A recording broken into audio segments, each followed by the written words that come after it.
Ayan, hello po. Magandang umaga, magandang gabi 'no, kung nasang panig tayo ng mundo, ayan. Sana po ay nasa maayos kayong kalagayan sa pagpapanood ng bagong video natin ito ngayong gabi, umaga pala, sorry naman.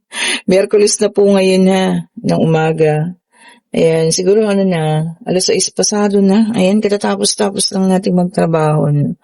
Eto na, diretso tayo sa reading. Kaninong reading itong makukuha natin ngayong umagang ito ha? Miyerkules na po ngayon ha, Agis na. Oh, tama 'di ba? June 10 of 2026. Take only what resonates po ha. So meron tayong The Lovers agad. Takpan natin. Ayan. Pwedeng ito po ay sa inyo, pwedeng sa kanya, pwedeng kung kanino man. Take only what resonates pa rin. And of course, meron tayo rito ang Ace of Cups. Okay? Sige, tingnan pa natin po ha. And we have here the Knight of Cups. Okay po. Oops. Meron din tayo rito ang Ten of Swords. Ayan. Okay. Check pa natin. Ano?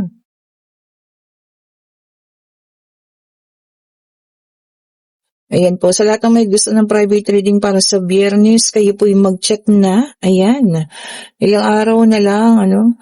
Para kayo po yung mag-ask kung meron pa tayong open na schedule. Ayan. Marami-rami pa po ha. Kayo po yung mag-chat na sa lahat ng may gusto ng private reading po. Para sa Friday na ito. Ayan.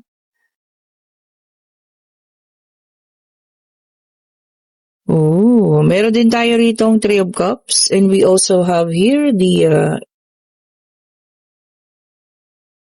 Seven of Pentacles. Okay po ha. Nandyan po ang link sa comment section ha.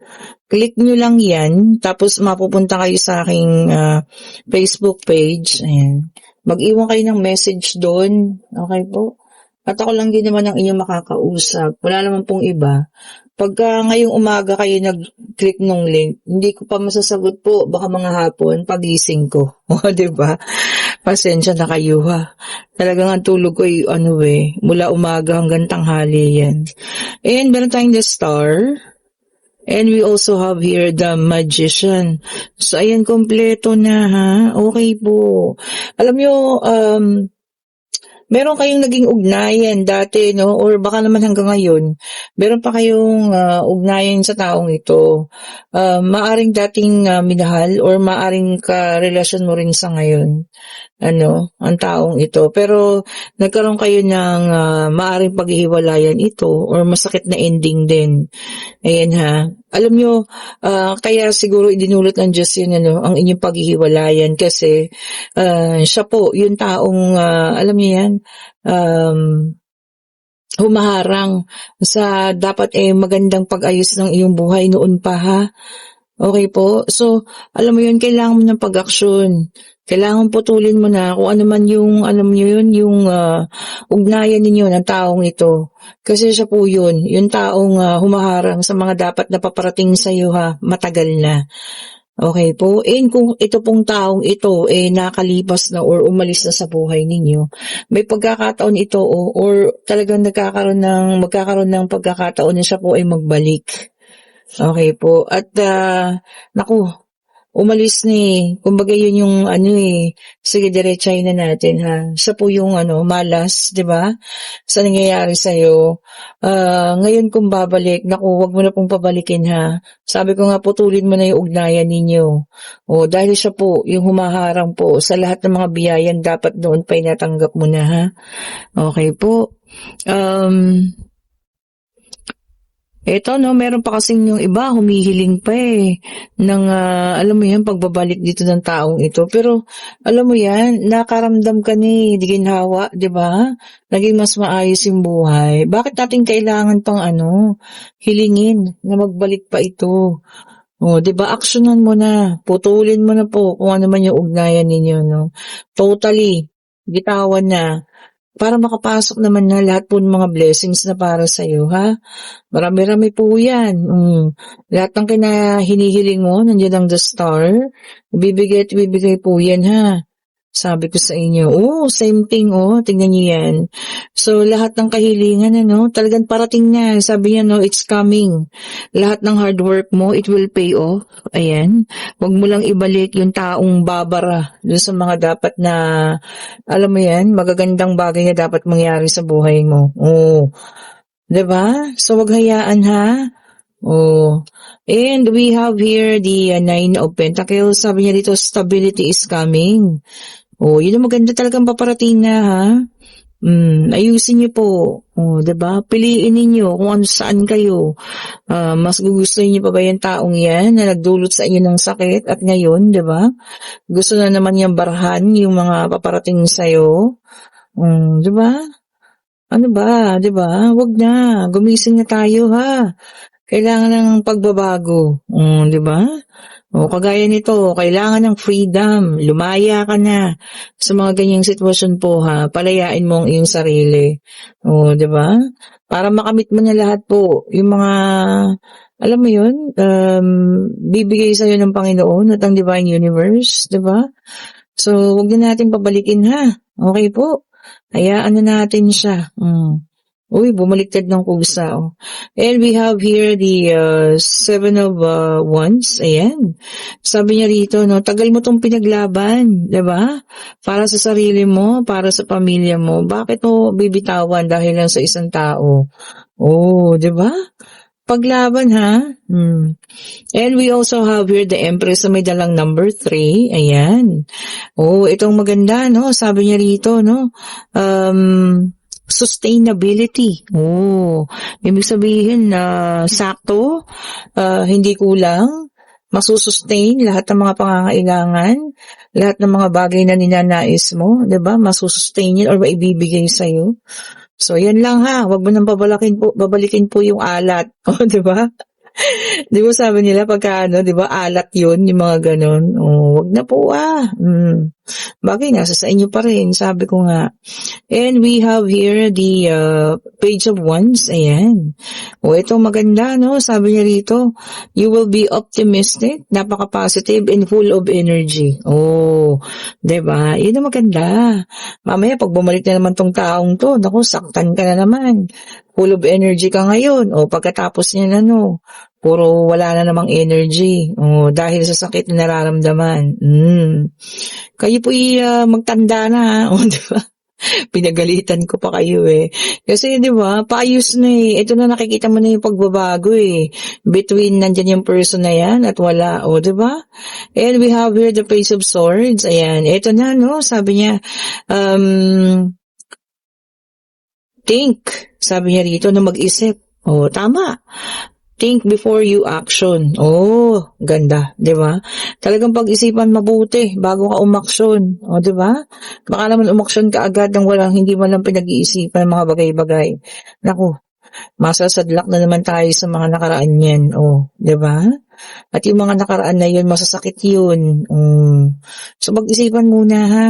Okay po? And we have the Page of Cups. Ayan, sabi niya rito, talagang mararamdaman mo kung magbabalik na ito, parang makakaramdam ka ng mga negativity hangin, 'di ba?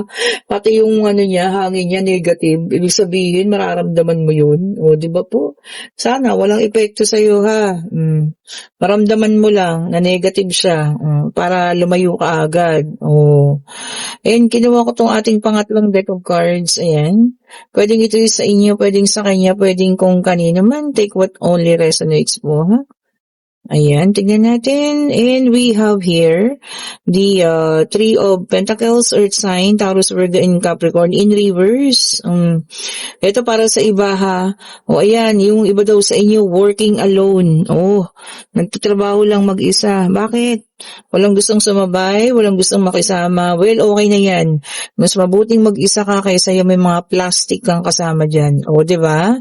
Tapos kapag ikaw nakatalikod, ikaw pala yung kanilang pinag-uusapan. Okay na yan. Working alone, sabi. And we have here the Five of Swords in reverse. Aries naman ito, Gemini, Libra, and Aquarius. Air sign. Sorry, hindi Aries. Air sign. Okay po. Sabi niya rito, ha? Ayan, making amends. O, makikipagbati. O, ayan, meron daw pong makikipagbati sa inyo, ha. Baka meron kayong mga nakasagutan, mga nakaraan. O, ayan. At nagkaroon na ng realization yung taong yun na siya ay mali. O, makikipagbati na raw po sa inyo. O, tama naman. And we have here the justice, air sign naman ito. Air sign ulit. O, ayan. Sabi niya naman, equality and balance. O, yun ang maganda. O, diba? So, pagkakapantay-pantay at balance lang. O, dapat lang yun. Wala dapat yung tinitignan dahil sa kasarian or dapat pantay lang po ang pagtrato sa mga empleyado, sa mga kaibigan, sa mga kilala, ha. Pantay-pantay lang po yan. No gender specification, sabi nga. And we have here the Five of Cups, water sign, Cancer, Scorpio, and Pisces. Ayan. Sabi niya rito, self-forgiveness or pagpapatawad sa sarili. Ayun ang maganda. Wala namang iba kasi 'di ba, ikaw lang 'yun. Kailangan mong patawarin ang sarili mo para makausad na. Oh, 'di ba po?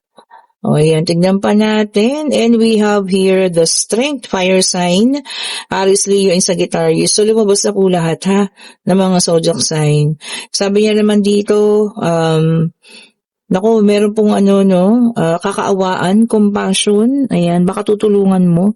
'Di ba? Kahit hindi humihingi ng tulong, maawa ka at iyong tutulungan. Oh, basta karapat-dapat po, ha. Basta karapat-dapat. Oh, 'di ba? And we have here the Queen of Cups, water sign, Cancer, Scorpio, and Pisces. Ayan. Sabi niya rito, meron kang naiisip, kutob. Kasi sabi niya intuition. Oh, kung ano man yan, nakukutoban mo, hanapan mo ng ebidensya kasi maaaring tama po ang kutob mo. Oh, ano ba yan? Oh, diba? Kung ano mang kutob yan, ha, maaaring tama raw po or 100% tama ang iyong kutob. Tingnan pa natin. And we also have here the devil in reverse. Ayan, naka-reverse siya. Earth sign. Oh, ayan, ha. Sabi niya rito, detachment or paglayo. Yan. So, maaaring may lumayo sa'yo or ikaw mismo ang lalayo sa isang grupo ng kaibigan, na para bang ikaw lagi na lang nilang pinagtitrepan, ganyan. Or mismong lalayo ka sa isang tao, at ayaw mo nang makapag-usap pa. O ano man yan, ng iyong paglayo, maaaring makapagbago rin sa'yo, or sa iyo ding pag-iisip. O, diba? And we have here the Two of Wands, fire sign ulit ito. Ayan. Sabi niya rito, happiness. Ang ganda, And sabi niya, goals. O, yan po, ha. So, masasaya at tama ang mga pinili, ha. Magiging maayos kung ano man ito na pinili mo. At syempre, kung ano man yung mga naisin pa sa buhay, ayan, makakamit daw po. Mga goals natin yan, or pangarap pa, kung meron pa po. O, ayan. O, kayo'y magtanong na, ha. Pag-ibig, pangyayari, financial, kung ano man ang inyong katanungan, Divine Universe, ano ba ang kasagutan mo sa kanilang katanungan? Isa lang po, ha. Isa lang po, ayan. Ay, sabi ko sa inyo, mabilis. Ay, okay po, at ang sagot po sa ngayon ay no, and this is the devil, Talagang, alam mo yun, somebody is trying to, gayahin ka, ganyan, or, meron taong nakikita yung mga ginagawa mo at parang kinaiinggitan ka at gustong-gustong ginagaya. So, kung may business ka ngayon na pumapatok, asahan mo na. Meron at merong gagaya po, ha. Kakilala mo yan, pwedeng kaibigan, kapitbahay, o kung sino man. And no po ang sagot, may dalang number 15. So, ang ating numero ay 3015. Okay po?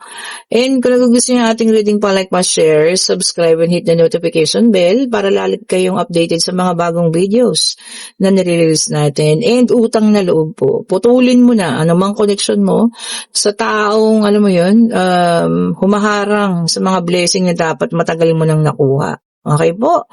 Thank you so much po ulit for watching. Have a great morning po. Stay safe. And sa lahat na may gusto ng reading ha, paklik na po yung link. At sa lahat na may gusto ng ating mga bracelet, nandyan lang po sa comment section. Nakapin na yan. Okay po? Pa-like po, share, subscribe, and hit the notification bell po ulit. Thank you so much. Have a great morning po. Bye-bye po sa inyo.